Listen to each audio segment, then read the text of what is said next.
அஸ்ஸலாமு அலைக்கும். இந்த வெயிலுக்கு எதுனாச்சும் தண்ணியாக தான் குடிச்சிட்டு இருக்கணும் போல் இருக்குது. சரி மோர் போட்டுடலான்னு சொல்லிட்டு மோர் தான் செஞ்சிட்ருக்கேன். ஒரு நாள் விட்டு ஒரு நாள் மோர் குடிக்கிறது உடம்புக்கு ரொம்ப நல்லது. நம்ம சேனல் 100 சப்ஸ்கிரைபர்ஸ் வந்து ரீச் பண்ணியிருக்கோம். சப்ஸ்கிரைப் பண்ணி சப்போர்ட் பண்ணுற எல்லோருக்குமே ரொம்ப ரொம்ப ரொம்ப நன்றி. 100 தானே ரீச் பண்ணியிருக்காங்க, என்னமோ 100K ரீச் பண்ண மாதிரி சொல்லிகிட்டு இருக்காங்க அப்படின்னு நிறைய பேருக்கு தோணும். எனக்கு 100 சப்ஸ்கிரைபர்ஸ்ன்றது ஒரு பெரிய விஷயந்தான். சீக்கிரமாக நம்மளும் 100K சப்ஸ்கிரைபர்ஸை வந்து ரீச் பண்ணிடுவோன்னு நம்பிக்கை இருக்குது. ஃப்ரீ டைமில் எதுனாச்சும் இந்த மாதிரி பண்ணிகிட்டு இருப்பேன். இன்றைக்கி வந்து இந்த நிறையா பெயிண்ட் பாட்டில்ஸ் வந்து வேஸ்ட்டாக கிடந்துச்சு. சரி தூக்கி போடாமல் சுடுதண்ணியில் போட்டோன்னா அந்த பெயிண்ட்ஸ்லாம் வந்து ரிமூவ் ஆகிடும்.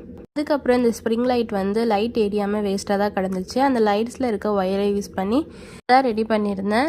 இதில் இந்த பாட்டில்ஸில் தண்ணி ஃபில் பண்ணி இதில் வந்து மணி பிளான்ட் அந்த மாதிரி கூட வச்சுக்கலாம். நான் வந்து இந்த ஆர்டிஃபிஷியல் பிளான்ட்டே வச்சுருக்கேன். எப்படி இருந்துச்சுன்னு கமெண்டில் சொல்லுங்கள். தேங்க்ஸ் ஃபார் வாட்சிங்.